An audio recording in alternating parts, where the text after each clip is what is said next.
الحمد لله والصلاة والسلام على رسول الله صلى الله عليه وسلم نحمده ونسلون على رسوله الكريم أما بعد أعوذ بالله من الشيطان الرجيم بسم الله الرحمن الرحيم আজকে ইনশাআল্লাহ রোকেয়াতুশ শরী নিয়ে সংক্ষিপ্ত আলোচনা করব ইনশাআল্লাহ। রোকেয়া অনেকে শব্দটি শুনেছি, আবার অনেকে শুনি। রোকেয়া শব্দটি সম্পর্কে আমরা কেন অপরিচিত এ নিয়ে একটি ভিডিও দেওয়া আছে আমাদের চ্যানেলে, ইনশাআল্লাহ দেখে আসতে পারেন। রোকেয়া বলতে মূলত কি বোঝায়? আমরা নর্মালি যারা জেনে থাকি তারা জানি যে আরবি শব্দের মূলত দুই রকমের অর্থ হয়ে থাকে। একটা হলো আবিধানিক অর্থ, একটা হলো পারিভাষিক অর্থ বা শরীয়তগত অর্থ যাকে বলে। আবিধানিক অর্থে রোকেয়ার ব্যাপক অর্থ বোঝায়, সেখানে আমরা ব্যাপকতা খুঁজে পাবো ইনশাআল্লাহ। আমরা যদি সাধারণভাবে রোকেয়াকে ধরি তাহলে ঝাড়ফুঁক বোঝায়, আর যদি ব্যাপকতা হিসেবে আবিধানিক অর্থ ধরি তাহলে ঝাড়ফুঁক, মন্ত্র, সম্মোহন, জাদু, তাবিজ, কবচ ইত্যাদি সবকিছুর অন্তর্ভুক্ত হবে। কিন্তু সাধারণ অর্থ ঝাড়ফুঁকি বোঝানো হয়। এমনিতে মন্ত্র বোঝাতে আরবিতে রোকেয়া শব্দ ব্যবহার করা হয়। মন্ত্র হলো বিশেষ কিছু অর্জনের লক্ষ্যে নির্দিষ্ট নিয়মে কিছু শব্দ বা বাক্য উচ্চারণ করা কিংবা আবৃত্তি করে ফু দেওয়া, যার ফলে বিশেষ প্রতিক্রিয়া দেখা দেয়। এটাই মূলত মন্ত্র বোঝায়। যখন আমরা এই শব্দটির সাথে রুকিয়াত শরিয়া যোগ করব, রুকিয়ার সাথে যখন আমরা শরিয়ত শব্দটা যোগ করব, তখন সব কিছু ছিন্ন ভিন্ন হয়ে একটা অর্থই দাঁড়াবে, সেটি হলো কোরআন সুন্নাহ সম্মত ঝাড়ফুঁক, শরীয়ত সম্মত ঝাড়ফুঁক, এটি দাঁড়াবে অর্থ। রোকেয়াতুশ শরিয়ার মধ্যে কোনো প্রকার কুফরি, কোনো প্রকার বেদাত, কোনো প্রকার শিরকের কোনো স্থান নেই, কোনো পরিমাণ স্থান নেই রোকেয়াতুশ শরিয়ার মধ্যে। যদি বলি এটি কাকে বলে, তাহলে উত্তর দাঁড়াবে আল্লাহ সুবহানাহু ওয়া তাআলার যে কালাম কোরআনুল কারীম, আল্লাহ সুবহানাহু ওয়া তাআলার গুণবাচক নাম, অথবা হাদিসে বর্ণিত দোয়া বা জায়েজ দোয়া। এখন প্রশ্ন জাগতে পারে জায়েজ দোয়া আবার কোনটা? জায়েজ দোয়া বলতে গেলে সেই সকল দোয়াকে বোঝায় যে দোয়ার মধ্যে কোনো পরিমাণ শিরিক নেই, যে দোয়ার অর্থ স্পষ্ট। এই দুইটি শর্ত যেটি বহাল রাখে সেটি জায়েজ দোয়া। কোনো শিরিক কুফর থাকবে না এবং অস্পষ্টতা থাকবে না। অস্পষ্টতা কেন বলা হচ্ছে? অস্পষ্ট থাকলে আমি জানি না সেটার মধ্যে কি শিরিক আছে, সেটার মধ্যে কুফরি কোনো বাক্য আছে, সেটা জানি না, সুতরাং সেটা হারামের ব্যাপারে পড়ে।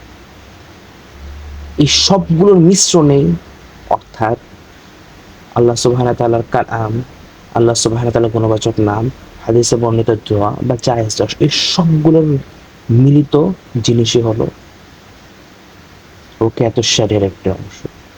এই সবগুলো মিলে আল্লাহ সুবহানাহু ওয়া তাআলার কাছে যখন সাহায্য চাওয়া হয়, এই সব কিছু মিলে আল্লাহ সুবহানাহু ওয়া তাআলার কাছে যখন অসুস্থতার জন্য, আমি অসুস্থ, আমি আল্লাহকে সাহায্য যাচ্ছি, আমি বিপদগ্রস্ত, আল্লাহকে সাহায্য যাচ্ছি, এই সম্পূর্ণ বিজ্ঞান অন্তর্ভুক্ত। অনেকে মনে করেন যে রুকিয়া শরিয়া হতে হলে সামনে বসে রাকি রুকিয়া করবে, এরকমটা নয়। রুকিয়া সেলফ রুকিয়া হতে পারে, রুকিয়া এরকমও হতে পারে মা তার সন্তানের জন্য দোয়া করছে, আল্লাহ আমার সন্তানটি অসুস্থ, আপনি তাকে সুস্থ দান করে, এটা একটা রুকিয়া। এটাও এক প্রকার রুকিয়া। মা তার সন্তানের জন্য দোয়া করছে যে আল্লাহ আমার সন্তান সুস্থ দান করেন, এটা রুকিয়া। সন্তান তার বাবা মার জন্য দোয়া করছে, আল্লাহ আমার বাবা মা অসুস্থ, আপনি তাকে সুস্থ দান করে, এটা এক প্রকার রুকিয়া। মূলত বিপদ আপদ, অসুস্থতা থেকে সাহায্য চাচ্ছে আল্লাহ সুবহানাহু ওয়া তাআলার কাছে। মূলত এটার মেইন মাকসাদ কি? আল্লাহ সুবহানাহু ওয়া তাআলার কাছ থেকে সাহায্য নেওয়া, সম্পূর্ণ তাওয়াক্কুল আল্লাহ সুবহানাহু ওয়া তাআলার উপর, আর কারোর উপর নয়। সব সাহায্য আল্লাহ সুবহানাহু ওয়া তাআলার কাছ থেকে। আর বাকি যা আছে সব উসিলা। এই কোরআনুল কারীম উসিলা, দোয়া উসিলা, আমি উসিলা, শুধুমাত্র উসিলা ছাড়া কিছুই না। একমাত্র শুধুমাত্র শেফা দান করার মালিক আল্লাহ। আল্লাহ সুবহানাহু ওয়া তাআলা কোরআনের মধ্যে বলেছেন যে সূরা বনী ইসরাঈল ৮২ নম্বর আয়াত, আমি এমন কোরআন নাজিল করেছি যেটি মুমিনদের জন্য শেফা এবং রহমত, এবং কাফেরদের জন্য ব্যাধি ছাড়া কিছুই নয়। বিসমিল্লাহির রহমানির রহিম। وننزل من القرآن ما هو شفاء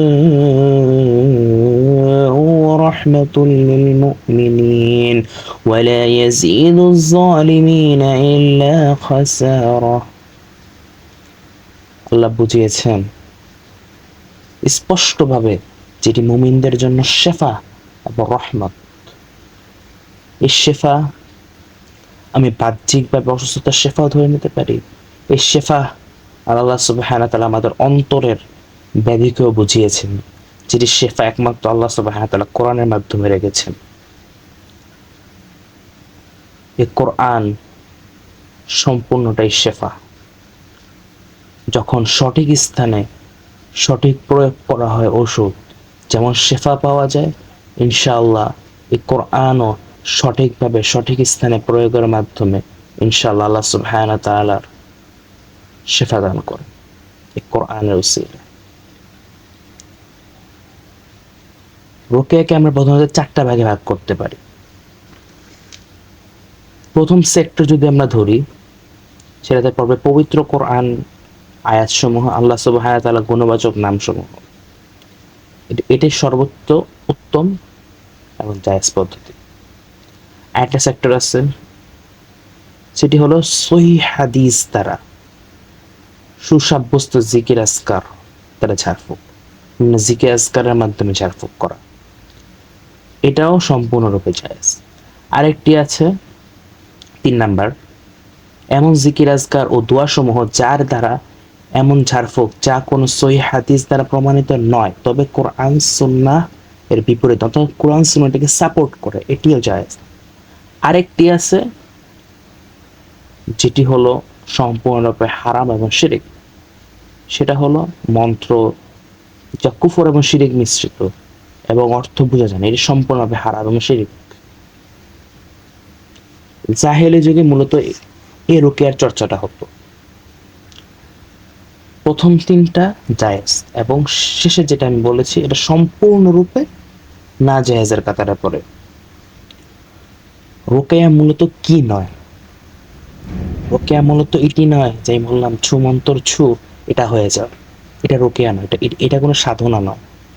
আমি প্রথম স্পষ্ট ক্লিয়ার করে নিয়েছি, এটা মানে আল্লাহ সুবহানাহু ওয়া তাআলার কাছ থেকে সাহায্য নেওয়া, আল্লাহ সুবহানাহু ওয়া তাআলার কাছ থেকে বিপদের জন্য, অসুস্থতার জন্য সাহায্য নেওয়া, এটাই রুকিয়া। মাধ্যম কি? কোরআন। মাধ্যম কি? আমার দোয়া। মাধ্যম কি? আল্লাহ সুবহানাহু ওয়া তাআলার নাম।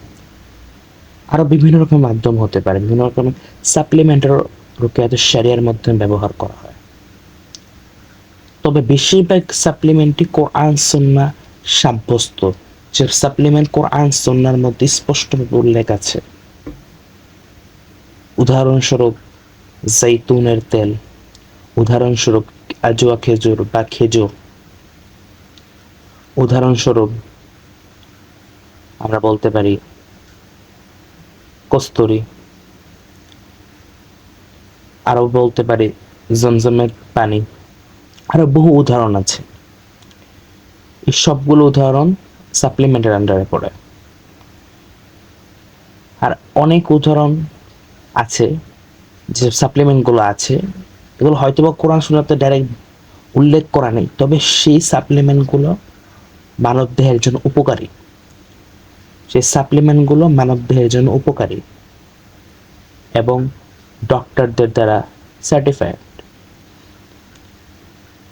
এরকম বিভিন্ন জিনিসের মিশ্রণে রোকেয়াতুশ শরিয়া। এটি রোকেয়াতুশ শরিয়া একটা সংক্ষিপ্ত একটা আলোচনা করলাম যে মূল বেসিকটা কি। আমি মূলত বড় কোন আলোচনায় যাইনি।